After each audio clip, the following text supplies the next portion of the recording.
What occurs when two of the most vocal personalities in the media get together across the table and nothing is taboo? You're about to see. Today, we're dissecting the bombshell moment no one saw coming.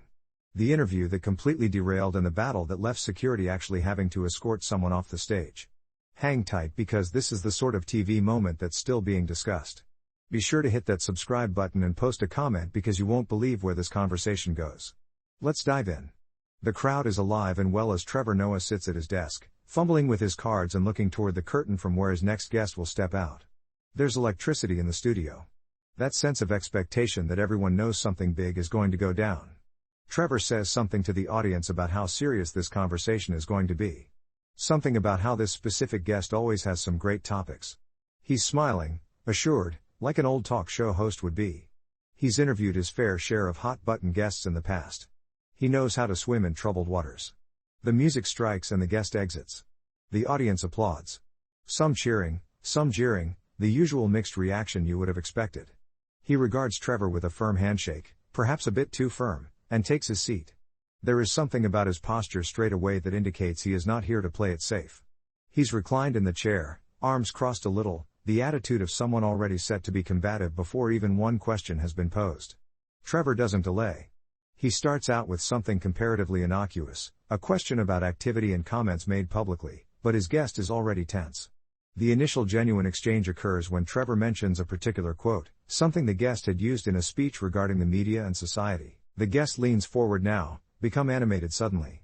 He states the quote was taken totally out of context, that the media always does that, twists things to suit a story. Trevor resists softly, saying that the context didn't significantly alter the import of what was said. This is where the air in the room begins to cool. The guest's tone becomes more edgy. He's not shouting yet, but there's an underlying sharpness to each sentence. He blames Trevor for being part of the problem, for advocating a specific agenda instead of asking real questions. Trevor's still calm, though there's an additional intensity in his eyes. He's no longer simply marching through the motions of an interview. He's actually engaging with the accusation and doesn't like being grouped with what the guest views as a corrupt institution. The discussion goes on, moving back and forth between the multiple topics. The guest makes general statements about the way the entertainment industry works, how celebrities and media personalities use their platforms to shape people. Trevor controverts some of these assertions, providing counter. The guest takes this opportunity to become more personal. He begins interrogating Trevor's background, his worldview, whether one in Trevor's position could ever know what ordinary Americans worry about. Trevor's expression purses just a bit. This is the point where you can look and see something change behind his eyes. He has been personally attacked before, but there's something about this specific line of inquiry that's striking differently. He deals with it by becoming more confrontational. The guest whom he believes he's being intellectually dishonest to, that he's making sweeping generalizations based on no facts. The guest does not appreciate being accused of intellectual dishonesty. The two of them are in an actual back and forth verbal battle now. The crowd is almost totally silent, realizing that this has crossed the usual give and take of a talk show interview. Camera operators are looking at each other. Even the band is not sure if they should be preparing to play the guest off or if there is something else that is going to be done. The guest is now doing rapid-fire accusing, implying that Trevor and others like him have set up a system whereby certain opinions can't be voiced without social repercussions. Trevor hears this and you can actually see him taking the point on board for an instant, but then he returns with something that has been plaguing him throughout this entire exchange. He asks the guest outright if he really thinks what he's saying or if he's merely acting, saying provocative things because that's what gets people talking and keeps him in the news. The question lingers. It's a question that transcends policy disagreement or political difference. It's challenging the guest's genuineness, his motives, his very method of public debate. The guest's jaw tightens. His fingers clench on the armrests of the chair. He says something that Trevor did not anticipate. He tells Trevor that he only has his job because of what color his skin is, that the network was searching for a diverse voice in order to make themselves appear better, and that if they did not do that, Trevor would be just another failed comedian attempting to succeed in the business. The words hit hard. The audience gasps. There are people standing up. Trevor's expression blanks for a second. That kind of shock you experience when someone has said something so intimate and so direct that you have to take a second to take it in. When Trevor speaks, his voice is altered. It's softer, more contained, but there's something under it that's almost stronger than if he'd shouted. He informs the guest that he drew a line, that there's a distinction between disagreeing on policy or even on motives, but what the guest just uttered was meant simply to wound, simply to belittle, and had nothing to do with the conversation that they were engaged in.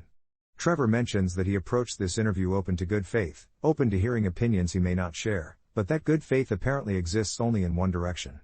The guest attempts to answer, but Trevor raises his hand. He's the host. He dictates. He informs the viewers that he doesn't believe this interview can proceed on any beneficial level. He's not going to sit here and be insulted, and he's not going to let anybody use his forum to make personal attacks that are not related to the real issues at hand. The guest begins to quarrel, stating that Trevor is being thin-skinned, that if Trevor can dish it out, he needs to be able to take it. But Trevor has already made a gesture to someone off stage. The guest notices this and his face reddens with anger. He gets up from his chair, standing and gesturing at Trevor and saying that this is the very thing he has been speaking of. This is the issue with people in the media. They bring a person on, they ask for their opinion. And the point at which that point of view confronts them personally, they close it down. They can't take being questioned. He's doing all this while standing, voice raising, words tumbling out. He says Trevor is illustrating his point perfectly. That he's illustrating that there isn't any actual dialogue anymore, but gatekeepers determining who speaks and who doesn't. Trevor gets up also now. He's keeping pace with the guest's passion, but with an uncanny calmness that makes him appear even more solemn. He explains that there is a huge distinction between critiquing someone's thought process and hitting at them as an individual. He explains to the guest that making a judgment about his motives or his view on a policy matter is game. That is what they are sent there for. But what the guest did was something else. Trevor states that personal attacks are not debate. They're not discussion. They're just cruelty. And he's not going to engage in it. The guest remains standing, still gesturing, still attempting to get his point across. He states that Trevor is a hypocrite, that comedians constantly make personal attacks, that Trevor himself has made light of public figures. Trevor does admit to it. He states, yes, he makes jokes, occasionally personal jokes, but there's a distinction between comedy and actual cruelty. He states that comedy punches up against power. It mocks authority, but what the guest just did was punch down. It was intended to belittle and injure, not critique or challenge. The guest ignores this distinction altogether. He indicates that Trevor is only playing at semantics at this point, that he's attempting to take cover behind some moral paradigm, that it's easy for him to do these things and criticize other people for doing the same thing. The guest indicates that this is the issue with the whole media establishment. This selective morality, this hypocrisy no one ever challenges. He's pacing now, walking back and forth in front of the desk instead of sitting. He's gaining momentum with each utterance, each accusation. The audience is in absolute silence. The camera just keeps rolling. Trevor observes him striding back and forth. And when the guest concludes this particular tirade, Trevor counters by delivering something that evidently catches the guest off balance. He reveals that he's been paying attention throughout this entire interview and that the guest hasn't actually responded to a single direct question. Each time Trevor does ask something particular, the guest deflects to a more general complaint about the establishment or the media or hypocrisy. He claims that what it appears the guest is not interested in is really conversation. He's interested in acting outraged on behalf of an audience. The guest ceases pacing. He faces directly into Trevor and says that's precisely the sort of dismissal he's discussing. He's attempting to have a serious discussion regarding actual issues and Trevor is bringing it down to him just doing outrage. He indicates that Trevor can't deal with the fact that somebody is pushing against his worldview. So, he's attempting to disqualify the individual instead of dealing with the content. Trevor does respond by asking him to identify one thing, one tangible policy or action, that he wants to talk about, just one thing. Let's discuss it. Let's actually deal with it. The guest begins to respond, then lets it drop. He appears to grasp the fact that if he agrees to discuss one particular thing, he can no longer make sweeping statements and broad accusations. He attempts to spin again, that the general trend is what counts, not specific incidents. Trevor shakes his head. He explains that this right here is the issue. The guest wishes to condemn but not be specific. Wishes to denounce but not provide alternatives.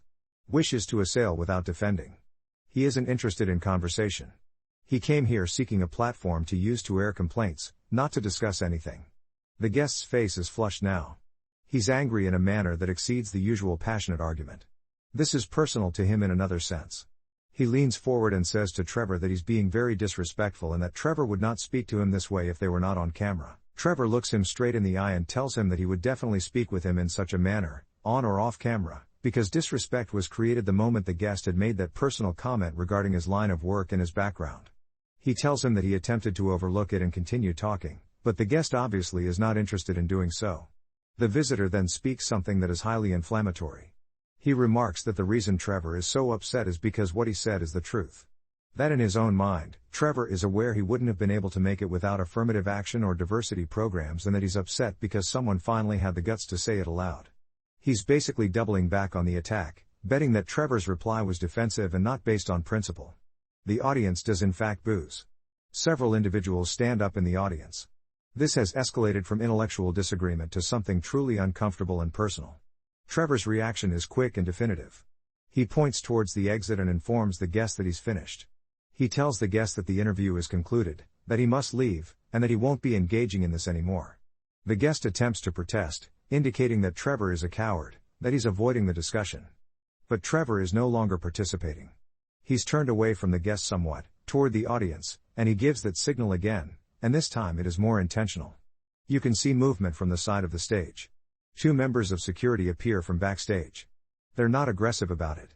They're professionals, but their presence is unmistakable. They approach the guest calmly and professionally, one on each side.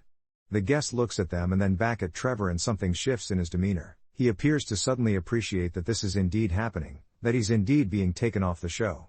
He looks into the audience and declares that this confirms all he has ever been claiming. This is censorship. This is what you get when you speak out against the powerful. Trevor doesn't react to this. He's already returning to his seat in his chair, picking up his cards. Indicating that as much as he cares, this interview is finished. The guest continues speaking as the security officers escort him away from the desk. He's speaking of people understanding that they need to see what actually goes on behind closed doors, how these media personalities gag any person who criticizes them. He's not pushing against the security, he's not aggressive with them, but he is certainly resisting the direction, his body tense, still facing. When he's being taken in the direction of the curtain, he attempts one last time to speak directly to the audience.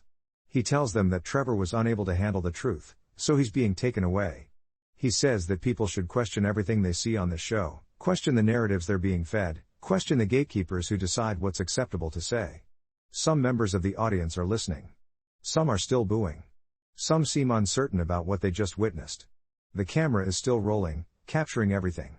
The guest reaches the curtain and turns back one final time. He gestures at Trevor and declares that he'll remember this, that everybody will remember this. He declares that silencing others is just going to make them scream louder, that attempting to cut voices out of the conversation only confirms all they're saying regarding the media and how broken the system is. Trevor looks over momentarily and informs him that the system worked precisely as it ought to. He indicates that the guest had been provided with a forum, had been provided the opportunity to speak. But once he decided to go on the attack rather than dialogue, once he decided on cruelty over conversation, those repercussions were merited. The guest begins to reply, but the security guards have already escorted him through the curtain and into the wings. You can still hear him speaking backstage, his voice now muffled but still present. Trevor leans back in his chair for a second, getting himself together. He breathes deeply. The band is silent. The audience is silent. Everything is just quiet for a second. Then Trevor looks straight at the camera, straight at the audience, and you can see the tiredness on his face. He blurts out something which clearly has been in the works in his head the whole course of this conversation. He says that what annoys him about these kinds of conversations is having people on who say they desire conversation, but what they actually desire is a forum to make charges without expectation of being held accountable. He says true conversation demands 2 things: good faith and honesty. And when one of them is absent, then it's not conversation any longer. It's 2 individuals speaking past one another. He states that he entered into this interview open to working with hard ideas, open to listening. But you cannot have a conversation with someone who is not willing to listen in return. Trevor hesitates and you can observe him deciding on what to say next. He admits that perhaps he ought to have cut it off earlier. He states that perhaps he was mistaken in continuing to engage after that initial attack on him as a person. That perhaps by persisting in attempting to engage with an individual who had already demonstrated they were not interested in good faith debate, he was somehow giving their method legitimacy. He informs the viewers that he doesn't know. He indicates that it's a tricky tightrope to balance because you want to be receptive to other ideas. You want to be receptive to people you don't see eye to eye with, but there has to be some common ground of respect and honesty. He indicates that what transpired here tonight was an option. The guest opted to set aside that baseline. The guest opted to make it personal. And when that occurred, when that line was crossed, there was no longer anything to be discussed. He states that he wants the people who are watching to realize that this is not about censorship or muffling voices. It's about upholding basic standards of discourse. It's about being able to disagree with a person entirely and still show respect. And when a person will not do that, when a person is interested in only attack and not in dialogue, then there's no use going further. Trevor leans forward and gazes straight at the camera again. He tells us that he wanted to have this conversation tonight. He wanted to listen to what this guest had to say. But conversations take two to tango. And if one of them is only willing to wound and attack, then it's not a conversation anymore. He explains that he has to be able to respect himself enough to get out of that. He has to be able to respect his audience enough to not pretend that what just occurred was some sort of legitimate debate or exchange of ideas where it was actually one person attacking another. The camera zooms back a bit, Trevor sitting by himself at his desk now. The vacant chair where the guest was sitting still in view. The stage is different now, the vibe all changed. Trevor takes his cards and informs us that they're going to take a little break, and when they return they'll have a different guest, someone interested in real conversation. He informs us that before they head off to break, he wishes to remind everybody to subscribe to the channel, to like the video, and to leave a comment below saying what you would have done if you had been in his position. Would you have cut off the interview earlier, or would you have continued trying to get through? He states he really wants to understand what others believe occurred here this evening and if he did things correctly.